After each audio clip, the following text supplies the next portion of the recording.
Heart failure अगर एक term को आप देखें तो बड़ा सिंपल सा है, हार्ट फेल हो गया। फेल मतलब क्या होता है, जो चीज़ आपको करनी चाहिए थी या जिस एग्ज़ाम में आपको पास होना था आप नहीं कर पाए। तो हार्ट फेलियर का मतलब ये है, हार्ट का काम होता है पूरे बॉडी को ब्लड सप्लाई करना। हार्ट फेलियर का मतलब है हार्ट पूरे बॉडी को उतना इफेक्टिवली या नॉर्मल तरीके से ब्लड को नहीं सप्लाई कर रहा। Smoking, alcohol, hypertension, blood pressure, psychosocial factors जैसे डिप्रेशन, एंजाइटी, स्लीप डिस्टर्बेंसेस, ये भी बहुत कॉमन होते जा रहे हैं। और अब ये हम ज़्यादा देख रहे हैं कि यंग लोगों में स्ट्रेस लेवल्स बहुत हैं, सोने का टाइम नहीं है, उठने का टाइम नहीं है, वर्क प्रेशर्स भी बहुत हैं। तो ये सब चीज़ें कुल मिला के सारी चीज़ें हार्ट डिजीज़ को बढ़ा रही हैं। हार्ट फेलियर की और हार्ट अटैक की, तो इनमें क्या मेजर डिफरेंस होता है? क्या ये एक ही चीज़ें हैं, अलग अलग चीज़ें हैं? हार्ट का अटैक हुआ, अचानक हो गया। अटैक वर्ड ही मतलब होता है कि अटैक मीन्स अचानक होना। तो हार्ट अटैक यूजुअली सबसे कॉमन कॉज होता है हार्ट फेलियर का। कई बारी धमनियों में ब्लॉकेज स्लोली बढ़ता है, कई बारी अचानक बढ़ता है। तो यंग लोगों में क्या होता है, स्पेशली जो स्मोकर्स होते हैं, उनमें मेजर ब्लॉकेजेस नहीं होती, लेकिन छोटे छोटे कोलेस्ट्रॉल के डिपॉजिट्स होते हैं। और आप जान के हैरान होंगे कि ये बहुत बारी ये कोलेस्ट्रॉल डिपॉजिट्स यंग लोगों में थोड़ा बहुत होता है, बट वो सडनली रप्चर करके मेजर हार्ट अटैक कर देता है। और कई बारी पेशेंट्स लकी नहीं होते तो घर के अंदर सोते हुए या किसी एवी एक्सरसाइज के होते हुए उनको अटैक हो जाता है। कई बारी ब्रेथलेसनेस, सांस फूलना, कई बारी फैटीग हो जाना, थकावट हो जाना, सीढ़ियाँ आप चढ़ रहे हैं, आपका सांस फूल गया, आप नहीं चढ़ पा रहे हैं, चेस्ट में कोई हैवीनेस हो रही है, आपके स्लीप पैटर्न्स कई बारी डिस्टर्ब हो गए हैं। सो ये कॉमन सिम्टम्स होते हैं, बट बहुत बारी ये सिम्टम्स नहीं भी होते। क्या कुछ ऐसे चेकअप्स हैं जो अगर साल में एक बार करवा लिए जाएं, जिससे हार्ट का हाल पता चल जाए कि एक्चुअल में मेरा हार्ट हेल्दी है या नहीं, हम रिस्क पर हैं या नहीं? और सिंपल चीज़ें, ब्लड प्रेशर का इंस्ट्रूमेंट तो घर में भी अवेलेबल हो सकता है। कोविड पैंडेमिक में हमने देखा कि जो सारा बीपी तो घर पे ही मेजर होता था, शुगर घर पे मेजर हो सकती है। तो अगर हम आफ्टर कोविड जो हार्ट अटैक और हार्ट फेलियर के केसेस है वो बहुत ज़्यादा बढ़ गए हैं, ज़्यादा देखने को मिल रहे हैं। तो क्या ये चीज़ें सही हैं? एक्चुअल में कोई कनेक्शन है कोविड का और अभी जो कंडीशंस हो रही हैं हार्ट के अराउंड? जैसे किसी को डायबिटीज़ था, हाइपरटेंशन था, ब्लड प्रेशर था, स्मोकिंग करते थे, तो उसमें कोविड इन्फेक्शन ने उनको ज़्यादा इफेक्ट किया है। जिनको कुछ भी नहीं था उनमें भी इंक्रीज तो रिस्क हुआ है, बट ये जितना भी रिस्क है ये यूजुअली 1 ईयर पोस्ट कोविड में मैक्सिमम देखा गया है। क्या हमारी डे टू डे लाइफ में खाने की चीज़ें हैं जो हार्ट फेलियर का रिस्क बहुत ज़्यादा बढ़ाती हैं? भी प्रोसेस्ड फूड्स हैं, कार्बोहाइड्रेट फूड्स हैं, डेंस कैलोरी फूड्स हैं, शुगरी ड्रिंक्स हैं, ये सारी जो भी चीज़ें हैं ये basically they are not heart healthy. इनसे क्या हमारे दिल के लिए ऐसा कोई सेफेस्ट ऑयल है जो हम खाते हैं, जिससे हम खाना बना सकते हैं और वो हमारे हार्ट को भी इतना हार्म नहीं करेगा? जो भी ना ऑयल हार्ड हो जाता है विंटर्स में और जो कि पतला हो जाता है समर में, जैसे हाइड्रोजनेटेड वनस्पति, ट्रांस फैट्स, ये अवॉइड करने चाहिए। जिनको हार्ट डिजीज होती है या जिनका हार्ट फेल हो चुका होता है, तो उनकी मेडिसिन जो है वो लाइफ लॉन्ग चलती है क्या? यूजुअली जिनका हार्ट की पंपिंग वीक है, जिसको प्रिजर्व रिड्यूस्ड इजेक्शन फ्रैक्शन बोलते हैं, उनमें बहुत बारी लाइफ लॉन्ग मेडिकेशंस देनी पड़ती हैं।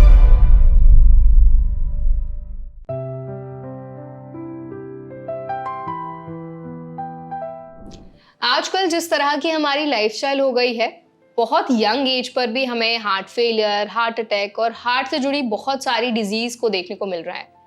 लेकिन क्या है इनके पीछे के मेजर कॉजेज? क्या सिम्टम्स देखने को मिलते हैं हमारी बॉडी में और किस तरह से इन चीज़ों को मैनेज किया जा सकता है, प्रिवेंट किया जा सकता है? तो आज के हमारे इस एपिसोड में हम इन्हीं सारी चीज़ों पर बात करेंगे।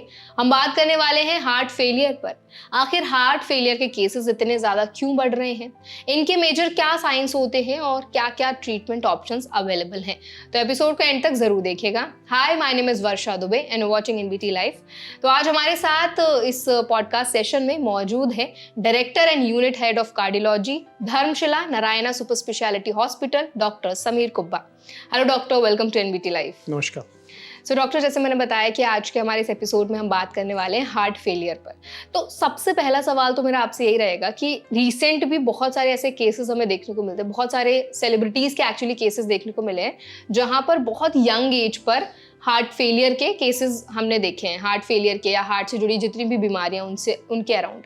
तो अगर मैं बात करूं मेजर क्या रीज़न है जो इतने सालों में इतने जल्दी हार्ट फेलियर के केसेस देखने को मिल रहे हैं, हमें इतने ज़्यादा बढ़ रहे हैं? देखिए वर्षा, ये बहुत ही इम्पॉर्टेंट सवाल है। और इनफैक्ट जब मैं अपनी ट्रेनिंग कर रहा था या स्कूल में जाता था या अर्ली ईयर्स थे ट्रेनिंग के, तो हम देखते थे कि लड़के अपने माँ बाप को हार्ट डिजीज़ के साथ लेके आते थे। अब हम उल्टा देखते हैं, बहुत माँ बाप अपने बच्चों को हार्ट डिजीज़ के साथ लेके आते हैं। तो 60 year old 65 year old father is bringing his 40 year old son with a heart attack. तो डेफिनेटली जैसे आपने बोला कि चीज़ें चेंज हो गई हैं और इसके पीछे बहुत सारे कारण हैं। मेरे विचार के अंदर जो मेजर रीजंस होते हैं हार्ट अटैक के या हार्ट फेलियर के, वो होते हैं ब्लड प्रेशर, ओके। जो कि हिंदुस्तान में 1 in 3 लोगों में कॉमन है, बट हमें बहुत बारी पता नहीं होता ब्लड प्रेशर के बारे में। बहुत बारी अगर पता होता भी है तो ब्लड प्रेशर का जो ट्रीटमेंट होता है वो इम्प्रॉपर होता है, और ब्लड प्रेशर के जो गोल्स होते हैं कि कितना आपका ब्लड प्रेशर होना चाहिए वो बहुत कम लोगों में मेंटेन होता है। एग्जैक्टली। दूसरा कारण है शुगर। इंडिया शुगर की डायबिटीज़ की कैपिटल है, तो India being the diabetes capital, so blood pressure, sugar, ये बहुत मेजर कॉजेज़ होते हैं हार्ट डिजीज़ के। स्मोकिंग एक तीसरा कॉज है। यंग लोगों में स्मोकिंग का इंसिडेंस काफ़ी बढ़ रहा है और हार्ट अटैक्स भी यंग लोगों पे बढ़ते हैं स्मोकिंग की वजह से। बाकी कुछ रीजंस होते हैं high cholesterol levels. Again high cholesterol levels के कोई सिम्टम्स नहीं होते, बहुत बारी पेशेंट्स को हार्ट अटैक हो जाता है उसके बाद पता लगता है कि कोलेस्ट्रॉल है। Smoking, alcohol, hypertension, blood pressure, psychosocial factors जैसे डिप्रेशन, एंजाइटी, स्लीप डिस्टर्बेंसेस, ये भी बहुत कॉमन होते जा रहे हैं और अब ये हम ज़्यादा देख रहे हैं। यंग लोगों में स्ट्रेस लेवल्स बहुत हैं, सोने का टाइम नहीं है, उठने का टाइम नहीं है, वर्क प्रेशर्स भी बहुत हैं। तो ये सब चीज़ें कुल मिला के सारी चीज़ें हार्ट डिजीज़ को बढ़ा रही हैं। और कुछ फैक्टर्स होते हैं जिसमें हार्ट और किडनी दोनों अफेक्टेड होते हैं, जैसे हाइपरटेंशन में, शुगर में, स्मोकिंग में, ये सारे कंबाइंड रिस्क फैक्टर्स भी होते हैं। ओबेसिटी, वेट, ये भी एक बहुत बड़ी प्रॉब्लम हो गई है आजकल। वेट भी लोगों का बढ़ रहा है, यंग लोगों में, बच्चों में। स्कूलों में भी अगर आप देखें तो ज़्यादा जोर पढ़ाई पे होता है, व्यायाम पे या एक्सरसाइज पे या कोई और चीज़ों पे इतना ज़्यादा फोकस नहीं है। And let us be very clear and honest about it, हम भी अपने बच्चों को पढ़ाई के लिए ही ज़्यादा करते हैं, उसी प्रकार से एजुकेशन सिस्टम भी वही करता है।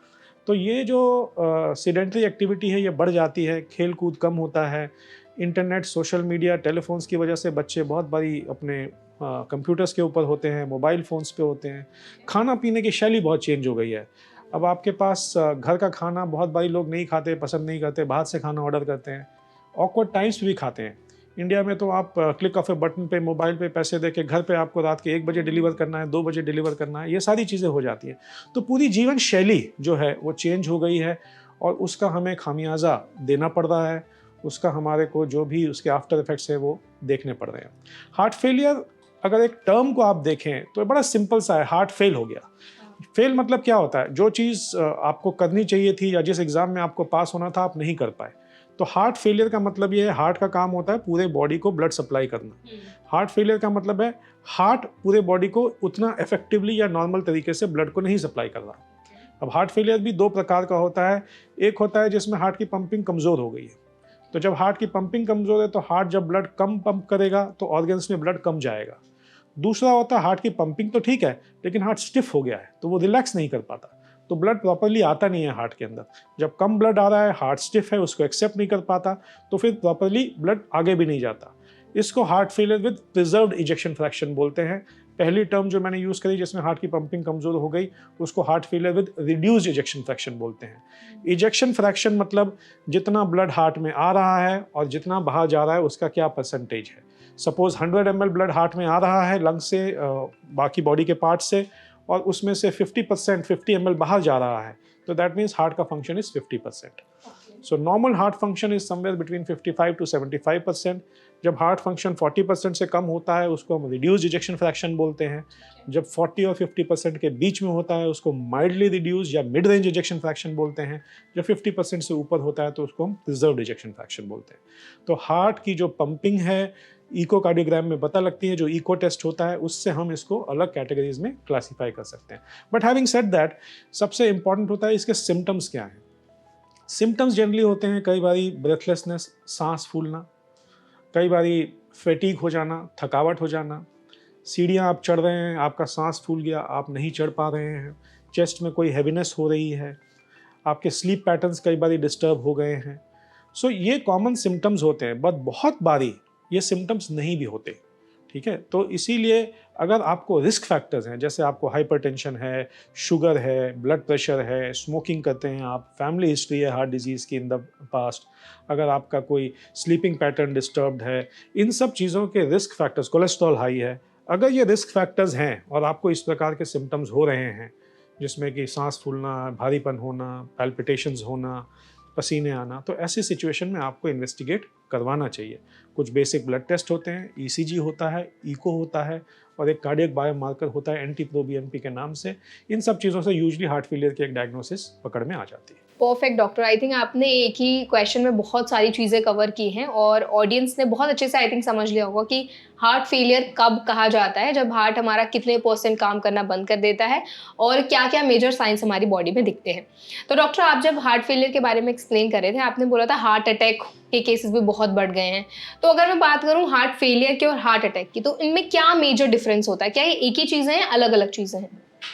बहुत अच्छा सवाल है ये कि कई बार हम कंफ्यूज करते हैं कि दोनों चीज़ें एक हैं।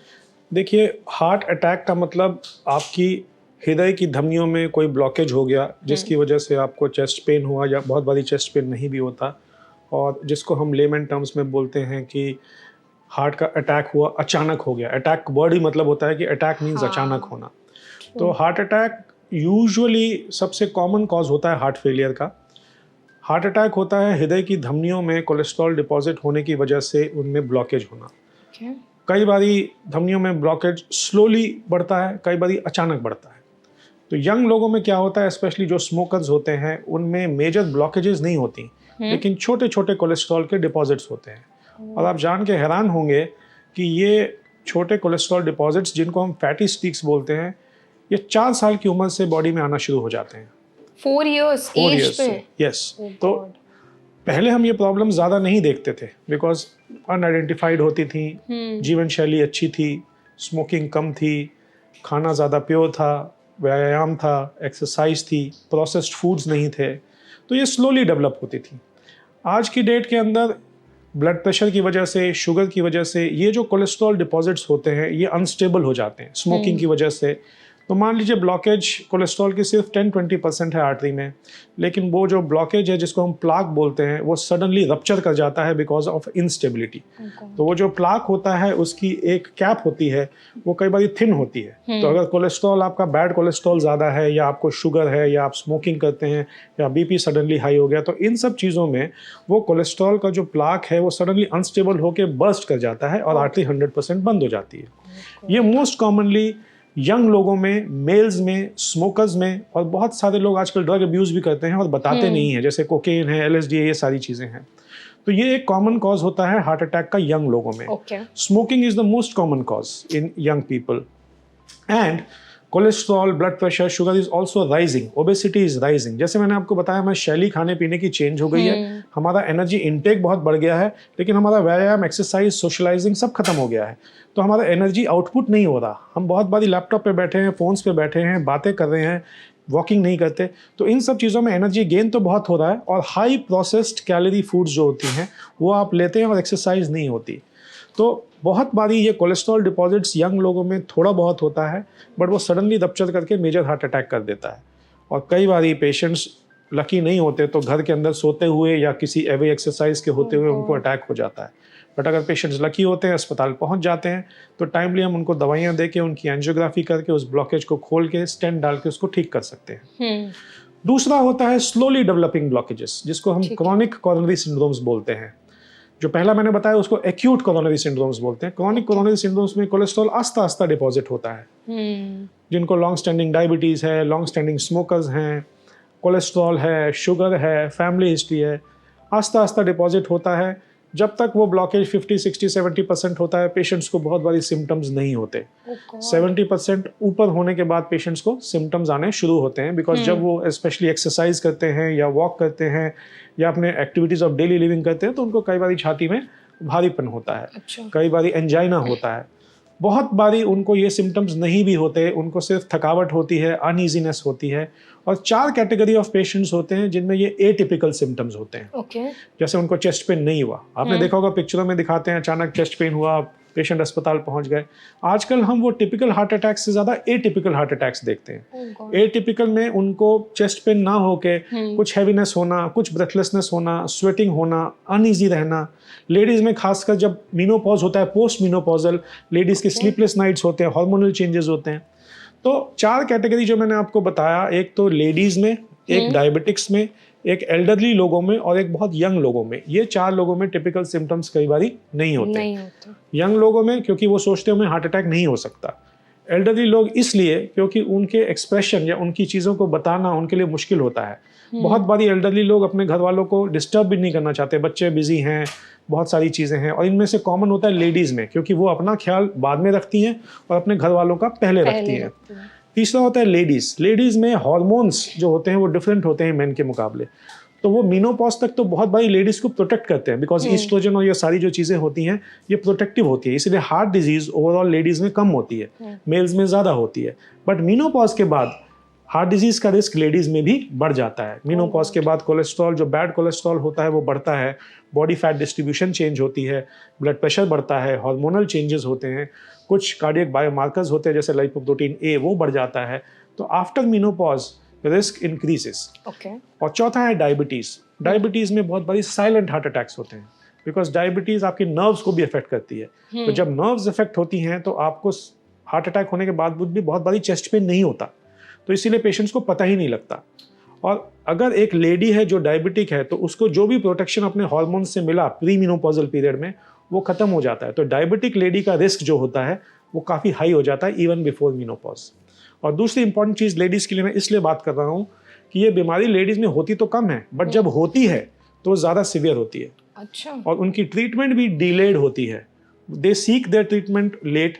बहुत बारी वो अपने फैमिली का ख्याल ज़्यादा रखती हैं और अपना ख्याल नहीं रखती। देयर हैव बीन इंस्टेंसेस कि मेरे बच्चे के 12th के एग्जाम हो जाएं तब मैं चेक करवाऊंगी, या मेरा बच्चा पहले स्कूल चले जाए, चलो थोड़ी सी हैवीनेस हुई है। तो ये बहुत कॉमन है। बहुत बारी आप अपनी हेल्थ को पीछे रख के अपने परिवारजनों की हेल्थ को आगे रखते हैं।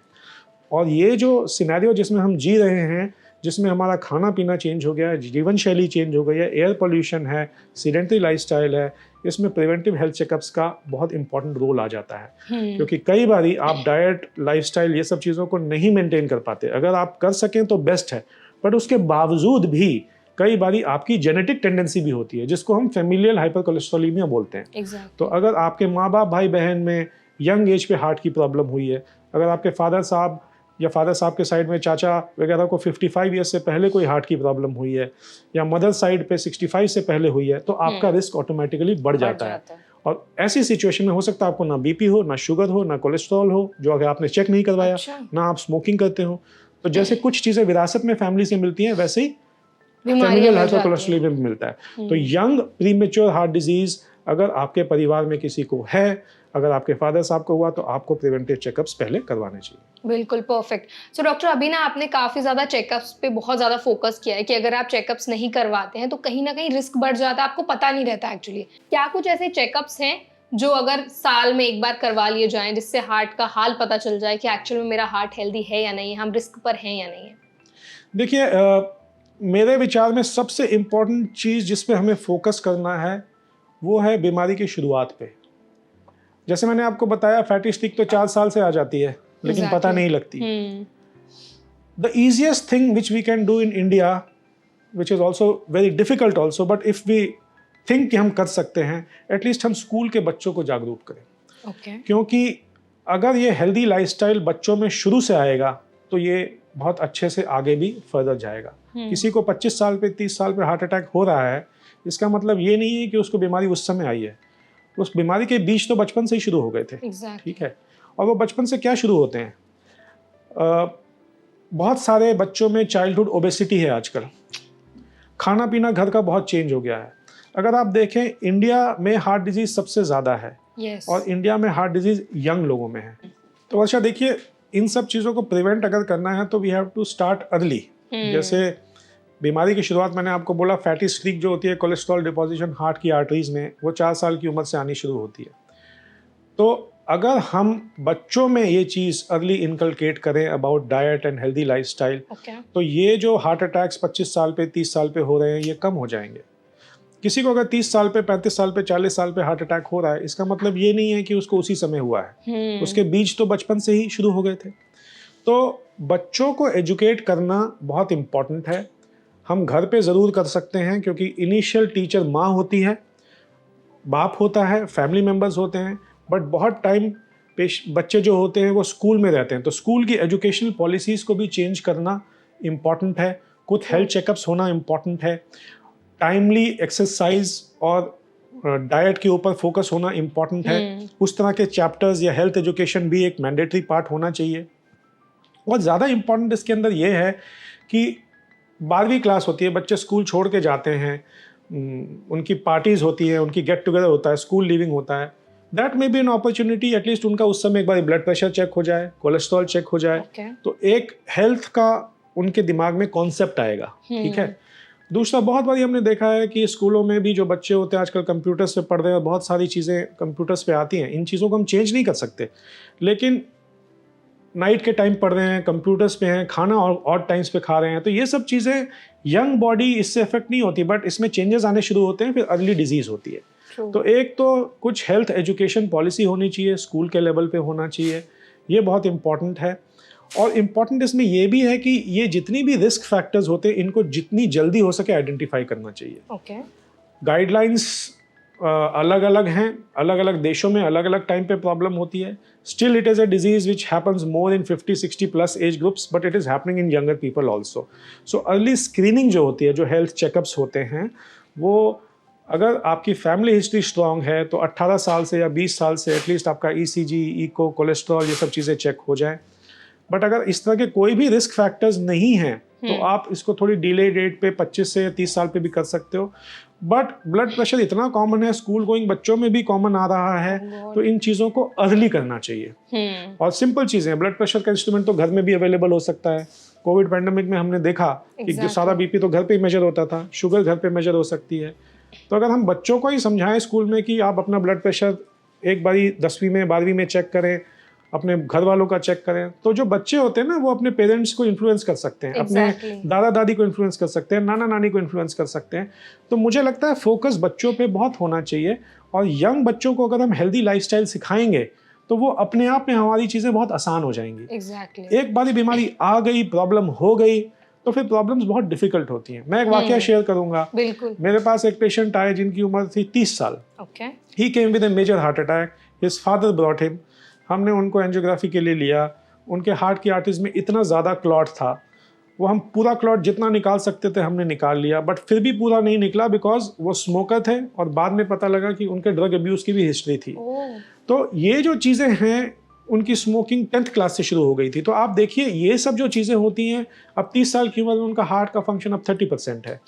तो कई बार इंप्रूव हो जाता है, कई बार नहीं भी होता है। और ऊपर से साइकोसोशली भी आप बहुत इफेक्ट हो जाते हो कि मेरा हार्ट वीक है, तो आपकी लाइफ पे एक असर पड़ जाता है। सो अर्ली एज पे हार्ट डिजीज जब होती है, आप अर्ली आ जाते हो, दवाइयाँ मिल जाती हैं, हार्ट पे डैमेज नहीं होता, तो बहुत सारी चीज़ें इंप्रूव भी हो गई हैं। बट अगेन मैं कहूँगा, अगर आप चीज़ों को प्रिवेंट करें तो that is always better than cure. बिल्कुल। आई थिंक डॉक्टर आपने बहुत ज़्यादा इंपॉर्टेंट पॉइंट्स हाईलाइट किए। जैसे आपने बताया कि शुरुआत से ही बच्चों को हमें थोड़ा हेल्थ की टुवर्ड्स उनको एजुकेट करना बहुत इंपॉर्टेंट है, क्योंकि स्कूल्स में ना इतना पढ़ाई का प्रेशर रहता है कि ये सारी चीज़ें कहीं ना कहीं बहुत निगलेक्ट हो जाती हैं। और आजकल जितने भी केसेस बढ़ रहे हैं, कहीं ना कहीं ये सारी चीज़ें बहुत ज़्यादा कॉन्ट्रीब्यूट कर रही हैं इन सारी चीज़ों में। सो डॉक्टर, जैसे अभी आपने ना कोविड का मेंशन किया, तो मुझे थोड़ा कोविड के अराउंड भी आपसे जानना था कि रिसेंटली काफ़ी सारे ऐसे आर्टिकल्स आए हैं, ऐसी स्टडीज़ आई हैं जिनमें बताया गया है कि आफ्टर कोविड जो हार्ट अटैक और हार्ट फेलियर के केसेस है वो बहुत ज़्यादा बढ़ गए हैं, ज़्यादा देखने को मिल रहे हैं। तो क्या ये चीज़ें सही हैं? एक्चुअल में कोई कनेक्शन है कोविड का और अभी जो कंडीशंस हो रही हैं हार्ट के अराउंड? देखिए, इस पे बहुत बात हुई है। और कोविड एक हाइपर कोआगुलेबल स्टेट होती है जिसमें आपकी ब्लड की थिकनिंग बढ़ जाती है। अच्छा। और ना सिर्फ heart attack, but pulmonary embolism, आपकी पेरिफेरल आर्टेरियल डिजीज, ये सब चीज़ें बढ़ी तो हैं, बट मोस्टली उन लोगों में हुई हैं जिनको ऑलरेडी एग्जिस्टिंग कुछ रिस्क फैक्टर्स थे। जैसे किसी को डायबिटीज़ था, हाइपरटेंशन था, ब्लड प्रेशर था, स्मोकिंग करते थे, तो उसमें कोविड इन्फेक्शन ने उनको ज़्यादा इफेक्ट किया है। जिनको कुछ भी नहीं था उनमें भी इंक्रीज तो रिस्क हुआ है, बट ये जितना भी रिस्क है ये यूजुअली 1 ईयर पोस्ट कोविड में मैक्सिमम देखा गया है। उसके बाद कुछ सीक्वली रहे हैं, उसके ऊपर अभी भी कुछ डेटा कलेक्ट हो रहा है। But in a nutshell, overall Covid और कोविड की वैक्सीन ने जितनी जानें बचाई कोविड की वैक्सीन ने, थोड़ा बहुत वैक्सीन का भी कंसर्न आया है कि उससे भी रिलेटेड चीज़ें हैं। तो in the end yes, Covid pandemic ने पूरी जीवन शैली को भी चेंज किया। कोविड के अंदर लोग घर पे भी रहे, उनका सीडेंटरी लाइफस्टाइल भी बढ़ा, तो ये सारी चीज़ें कॉम्बिनेशन में आ गई। बट हाँ, कोविड का रोल डेफिनेटली रहा है, बट उसका जो भी लॉन्ग टर्म सीक्वली हैं वो अभी भी हमारे को 100% नहीं पता। बट जितना भी इफेक्ट था वो इनिशियल 1 ईयर के अंदर ज़्यादा मालूम होता है, उसके बाद उसका रिस्क कम हो जाता है। Okay, perfect. सो डॉक्टर, आपने ना काफ़ी ज़्यादा लाइफस्टाइल पे फोकस किया था कि आजकल जिस तरह की हमारी लाइफस्टाइल हो गई, कहीं ना कहीं इसकी वजह से भी हमारा जो हार्ट अटैक और हार्ट फेलियर के केसेस है वो ज़्यादा बढ़ रहे हैं। आपने फूड को काफ़ी ज़्यादा एम्फेसिस किया है, तो अब मैं थोड़ा आपसे जानना चाहूँगी, ऐसी क्या हमारी डे टू डे लाइफ में खाने की चीज़ें हैं जो हार्ट फेलियर का रिस्क बहुत ज़्यादा बढ़ाती हैं? देखिए, ये जितनी भी प्रोसेस्ड फूड्स हैं, कार्बोहाइड्रेट फूड्स हैं, डेंस कैलोरी फूड्स हैं, शुगरी ड्रिंक्स हैं, ये सारी जो भी चीज़ें हैं ये basically they are not heart healthy. इनसे शुगर स्पाइक होती है, इससे ट्राइग्लिसराइड्स बढ़ते हैं, कोलेस्ट्रॉल बढ़ता है, जो इजी कंफर्ट फूड्स जिसको हम बोलते हैं। अगर आप देखें, अच्छी फूड्स होती हैं फ्रेश फ्रूट्स, वेजिटेबल्स, नट्स, अखरोट, बादाम। मेडिटेरियन कंट्रीज हैं जिसमें हार्ट डिजीज कम होती है, तो मेडिटेरियन डाइट को अगर आप देखें तो it is lot of fruits and salads, fish का भी रोल है, एवोकाडो, ऐसी चीज़ें हैं। तो चीज़ें प्रोसेस्ड, जो प्रोसेस्ड फूड्स हैं, जो पैकेज फूड्स हैं, जिसमें कार्बोहाइड्रेट्स ज़्यादा हैं, जिसमें ट्रांस फैट्स ज़्यादा हैं, हाइड्रोजनेटेड ऑयल ज़्यादा हैं, वो चीज़ें जो हैं वो डिजीज़ को बढ़ाती हैं। तले हुए समोसे जो बार बार डीप फ्राई हो रहे हैं, सेम ऑयल को बार बार यूज़ किया जा रहा है, they are also quite risky. I am not saying आप उसको अवॉइड करें, आप घर में कभी चाहें बना सकते हैं, बाहर का फिर ऐसी जगह से ले जहाँ पे वो फ्राई बार बार उसी ऑयल में नहीं हो रहा है। तो ये कुछ सिंपल चीज़ें हैं जिसमें अगर आप देखो, आपकी जो थाली है वो जितनी कलरफुल होगी उतने ही उसमें एंटीऑक्सीडेंट ज़्यादा होंगे। तो गाजर हो, खीरा हो, टमाटर हो, फ्रूट्स हो, वेजिटेबल्स हो, रॉ फूड हो, और प्रोसेस्ड फूड्स ना हो। तो ये इम्पॉर्टेंट है कि जो प्रोसेस्ड फूड्स हैं और जो डेंस कैलोरी फूड्स हैं, जो कार्बोहाइड्रेट रिच फूड्स हैं, उनको थोड़ा सा अवॉइड किया जाए, प्रोटीन्स को बढ़ाया जाए। तो जो नॉर्मल मात्रा में बॉडी की रिक्वायरमेंट होती है उसके हिसाब से हमें चलना चाहिए। इंडिया में बहुत ज़्यादा कार्बोहाइड्रेट रिच फूड्स हैं। ट्रंकल ओबेसिटी, पेट के आसपास जो ओबेसिटी है वो ज़्यादा कॉमन है। अगर आप देखें, बहुत सारे इंडियन पेशेंट्स उतने ओबीज या उतने हैवी नहीं होते, लेकिन उनका पेट हैवी होता है, तो उसकी वजह से भी हार्ट डिजीज, डायबिटीज़ का रिस्क बढ़ जाता है। सो डॉक्टर, जैसे खाने में आजकल ना लोग स्वीट्स बहुत खाते हैं, जो मिठाइयाँ हम खाते हैं वो भी कहीं ना कहीं हार्ट फेलियर का रिस्क बढ़ाते हैं, क्योंकि डायबिटीज़ भी कहीं ना कहीं कनेक्टेड है इससे। देखिए, अगेन कितनी शुगर उसमें है, किस चीज़ का कौन सा मिल्क यूज़ हो रहा है, कौन सा ऑयल यूज़ हो रहा है, ये सारी चीज़ें बहुत इंपॉर्टेंट हैं। कई बार पाम ऑयल्स यूज़ होते हैं, तो इस तरह की जो चीज़ें होती हैं वो बहुत अच्छे ऑयल्स नहीं होते। तो उसके अंदर, क्योंकि वो चीप भी पड़ते हैं, हाइड्रोजनेटेड ऑयल्स होते हैं, तो बहुत जगहों पे और एक तरह का टेस्ट भी बन जाता है। तो इस चीज़ को चेंज करना बहुत ज़रूरी है। डाइट के लेबल्स को पढ़ना बहुत ज़रूरी है, उसमें कितना ट्रांस फैट है, उसमें कितना मोनो अनसैचुरेटेड फैट है, बिकॉज फैट्स भी 2 प्रकार के होते हैं। Trans fats are the harmful fats, mono unsaturated fats, poly unsaturated, they are relatively the stable और द गुड फैट्स। तो ये सब चीज़ों को जानना बहुत ज़्यादा ज़रूरी है। बट हाँ, जहाँ पे भी चीज़ें बहुत ज़्यादा प्रोसेस्ड हैं और ट्रांस फैट्स हैं, उनको थोड़ा अवॉइड करना जरूरी है। सो डॉक्टर, आपने तेल की बात की, तो क्या हमारे दिल के लिए ऐसा कोई सेफेस्ट ऑयल है जो हम खाते हैं, जिससे हम खाना बना सकते हैं और वो हमारे हार्ट को भी इतना हार्म नहीं करेगा? देखिए, जो भी ना ऑयल हार्ड हो जाता है विंटर्स में और जो कि पतला हो जाता है समर में, जैसे हाइड्रोजनेटेड, वनस्पति, ट्रांस फैट्स, ये अवॉइड करने चाहिए। बाकी ऑलिव ऑयल है जैसे, या कनोला ऑयल है, even desi ghee for that matter, but quantity should be restricted. Mustard oil का भी कुछ मतलब रोल है, ये सारी चीज़ें हैं, कुछ बेनिफिट है। बट अगर आप डेटा को देखें तो ऑलिव ऑयल, कनोला ऑयल, इनको सबसे ज़्यादा अच्छा माना गया है। तो ओवरऑल ऑयल की मात्रा जो है वो थोड़ी कम होनी चाहिए, और ट्रांस फैट्स जहाँ पे हो, हाइड्रोजनेटेड ऑयल्स जहाँ पे हो, वो अवॉइड होना चाहिए। डॉक्टर, आपने ना नट्स की भी बात की थी, तो काजू को हम बोलते हैं, काजू खा सकते हैं जिनको हार्ट का प्रॉब्लम्स है, या जिनको ऑलरेडी काफ़ी सारी मेडिकल कंडीशंस है, तो वो लोग काजू वगैरह खा सकते हैं? काजू का बहुत रोल नहीं है, अखरोट और बादाम का ज़्यादा रोल है। काजू भी बहुत हाई कैलोरी फूड होता है, उसका कोई प्रोटेक्टिव इफेक्ट्स नहीं है। तो बादाम, अखरोट, ये ज़्यादा प्रोटेक्टिव होते हैं। Perfect. So doctor, I think हमने डाइट को बहुत अच्छे से समझ लिया है। अब एट लास्ट मुझे आपसे ये भी जानना था, अगर किसी व्यक्ति का हार्ट फेल हो चुका है तो क्या क्या ट्रीटमेंट ऑप्शंस अवेलेबल होते हैं? क्या मरीज की जान ही चली जाती है ऐसी कंडीशन में, या कहीं ना कहीं चांसेस होते हैं बचने के? ऐसा बिल्कुल नहीं है, बहुत सारी ट्रीटमेंट्स एडवांस हो गई हैं और लोग हार्ट फेलियर के साथ सालों साल भी सर्वाइव करते हैं। But okay. इम्पॉर्टेंट ये है कि वो डाइट को, लाइफस्टाइल को, दवाइयों को, मेडिटेशन को, योगा को, इन सब चीज़ों को अपने लाइफस्टाइल का एक पार्ट बनाएं। ओके। और इसमें कम्युनिटी, फैमिली की सपोर्ट भी बहुत ज़रूरत होती है। एडवांस्ड हार्ट फेलियर केसेस में कुछ स्पेशल तरह के पेसमेकर्स होते हैं, उसके बाद हार्ट ट्रांसप्लांट भी होता है, लेफ्ट वेंट्रिकुलर असिस्ट डिवाइसेस भी होती हैं। बट वहाँ तक पहुँचने से पहले अगर हम रिस्क फैक्टर्स को अर्ली आइडेंटिफाई कर लें और हार्ट डिजीज़ को अर्ली आइडेंटिफाई कर लें और डाइट, लाइफस्टाइल को चेंज करके और प्रॉपर दवाइयों को देके बहुत बारी पेशेंट्स को हम लंबी उम्र दे सकते हैं। They have to be cautious, they have to be knowledgeable about their disease, they must be partners in their own disease. आपको अपनी बीमारी के बारे में जानना बहुत ज़रूरी है। हिंदुस्तान में एक और भी बड़ी प्रॉब्लम है कि बहुत बारी पेशेंट्स के रिलेटिव्स कहते हैं कि इनको मत बताइएगा, इनको हार्ट डिजीज़ के बारे में, ये घबरा जाएंगे।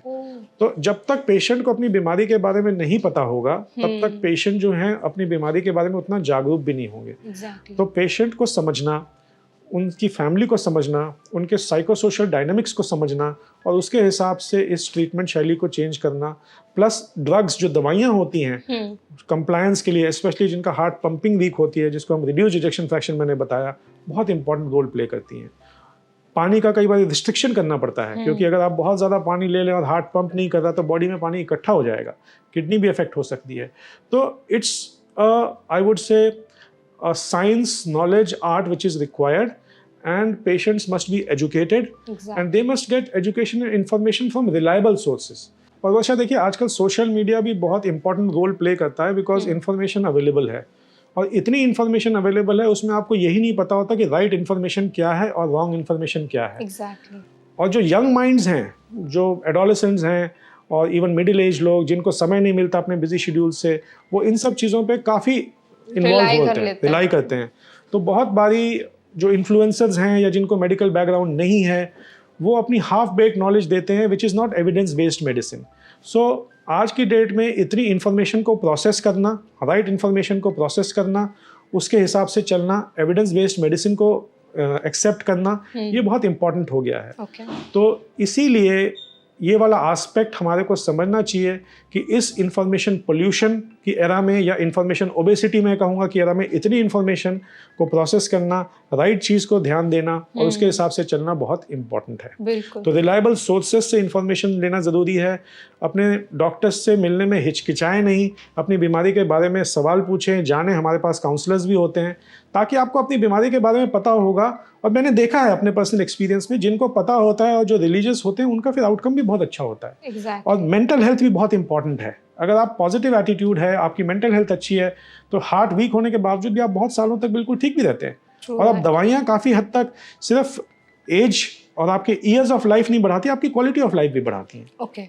तो हार्ट फेलियर से घबराना नहीं है, बीमारी है, उसको समझना है और ये भी जानना है कि अब एडवांस ट्रीटमेंट्स हैं जो पॉसिबल हैं और हमारे बहुत सारे हार्ट फेलियर के पेशेंट्स लंबे लंबे टाइम तक जीवित रहते हैं अच्छी क्वालिटी ऑफ लाइफ के साथ। परफेक्ट। आई थिंक डॉक्टर आपने काफ़ी सारी जो मेरी ऑडियंस है उनको एक पॉजिटिविटी दी है कि आपको घबराने की ज़रूरत नहीं है। और एक डॉक्टर जब ऐसी चीज़ें बोल देता है तो पेशेंट के लिए लाइफ काफ़ी ज़्यादा ईजी हो जाती है। सो एट लास्ट एक और क्वेश्चन मुझे आपसे पूछना था, क्योंकि आपने मेडिसिन की बात की, तो जिनको हार्ट डिजीज़ होती है या जिनका हार्ट फेल हो चुका होता है, तो उनकी मेडिसिन जो है वो लाइफ लॉन्ग चलती है क्या? यूजली जिनका हार्ट की पंपिंग वीक है, जिसको प्रिजर्व रिड्यूस्ड इजेक्शन फ्रैक्शन बोलते हैं, उनमें बहुत बारी लाइफ लॉन्ग मेडिकेशंस देनी पड़ती हैं। कई बारी ऐसे पेशेंट्स में हार्ट की फंक्शन इंप्रूव भी हो जाता है। जब हार्ट का फंक्शन इंप्रूव हो जाता है तो कुछ बारी हम मेडिसिन को कम भी कर सकते हैं। कई केसेस में रिवर्सिबल होता है, जैसे किसी को वायरल मायोकार्डाइटिस हुआ या कई बार प्रेगनेंसी में हार्ट वीक हो गया, उसके बाद बिल्कुल ठीक हो गया, या कई बार एरिथमियाज होते हैं, धड़कन की वजह से हार्ट वीक हो गया, फिर उस धड़कन को आपने ट्रीट कर दिया by certain procedures, heart normal हो गया, तो दवाइयाँ बंद भी हो सकती हैं। बट मेजॉरिटी ऑफ केसेस में जिनको हार्ट अटैक हुआ है, हार्ट फेलियर हुआ है, हार्ट वीक हो चुका है, उनको बहुत बड़ी लाइफ लॉन्ग मेडिकेशंस लेनी पड़ती हैं। तो अगेन मैंने आपको कहा कि prevention is better than cure. और देखिए 5000 साल पहले भगवान श्री कृष्ण ने अर्जुन को एक श्लोक में गीता में बताया था, बैटल फील्ड में, युक्त आहार विहारस्य युक्त चेष्टस्य कर्मसु युक्त स्वप्नावबोधस्य योगो भवति दुःखः। युक्त आहार, बैलेंस्ड फूड, युक्त स्वप्नावबोधस्य, बैलेंस्ड स्लीप, और युक्त चेष्टस्य कर्मसु, जिसमें रिक्रिएशन और आपका वर्क लाइफ बैलेंस, अगर ये सब 3 चीज़ों को आप ध्यान रखेंगे तो आपके जितने भी सॉरोज हैं या डिजीजेज हैं वो काफ़ी हद तक कम हो जाएंगी। तो ये चीज़ें आज भी होल्ड ट्रू करती हैं। अगर हम इन सब चीज़ों को, जीवन शैली को बचपन से अपने घरों में शुरू करें तो बहुत बारी हम इन चीज़ों को डीले कर सकते हैं। और इन एडिशन बस मैं एक और चीज़ कहूँगा कि प्रिवेंटिव हेल्थ चेकअप्स का बहुत रोल है। एनवायरनमेंट चेंज है, लाइफस्टाइल चेंज है, चीज़ें इतनी प्योर नहीं हैं। आज से 5000 साल पहले चीज़ें अलग होती थी, आज अलग हैं। तो प्रिवेंटिव हेल्थ चेकअप्स का भी बहुत रोल है। घबराना नहीं है, रिस्क फैक्टर्स हैं, उनको निप करना है बड में। हेल्दी लाइफस्टाइल बचपन से शुरू करनी है। ठीक है। Thank you so much doctor for such an insightful session. I hope जो भी इन्फॉर्मेशन आज आपने हमारी ऑडियंस के साथ शेयर की उनको काफ़ी हेल्पफुल लगी होगी। ये सेशन बहुत ज़्यादा एक्चुअली इंसाइटफुल था। आपने हर एक चीज़ को बड़ी ही बारीकी से और बड़ी आसान भाषा में समझा दिया हमारी जितनी भी ऑडियंस है, और बहुत ज़्यादा इंसाइटफुल था सेशन। मुझे बहुत मज़ा आया और बहुत सारी नई चीज़ें भी आपसे पता चली। Thank you so much for joining us. धन्यवाद Varsha, thank you very much.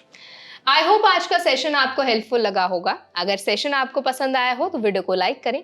कोई सवाल आप हमसे पूछना चाहते हैं तो कमेंट सेक्शन में ज़रूर बताएं, और ऐसे और भी हेल्थ पॉडकास्ट देखने के लिए हमारे चैनल NBT लाइव को ज़रूर सब्सक्राइब करें।